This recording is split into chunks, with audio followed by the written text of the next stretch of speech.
Ndiyo maana ana subira sana.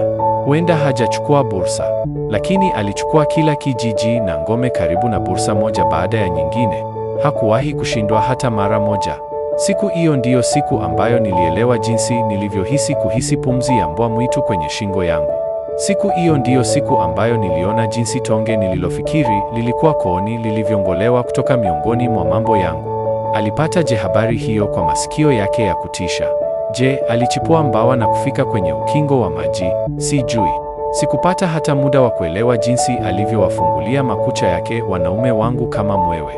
Moyo wake ulipiga kama ule wa baba yake. Nikana kwamba anapumua hewa sawa na kaka yake. Idadi yao ilikuwa chache, hakukuwa na nafasi ya kutoroka, lakini alimtoa baba yake na kaka yake kutoka kwa hii maji. Siku hiyo nilielewa kuwa Orhan ndiyo hatima ya shemeji. Orhan alikuwa tofauti na babu yake Ertuğrul au baba yake Osman. Kulikuwa na kitu kingine juu yake. Alikuwa na akili, heshima na subira ya masultani wa Seljuk. Je, ulikuja hapa kumsifu Orhan? Nimekuletea taarifa zitakazoshinda vita. Ninaondoka. Orhan itapita kila wakati. Orhan atashambulia lini? Je, ana mawazo gani?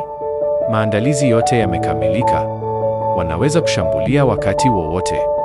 Na kushukuru kwa taarifa muhimu ulionipa ndugu. Njia yako iwe wazi. Chukua na wewe. Hii ni vita.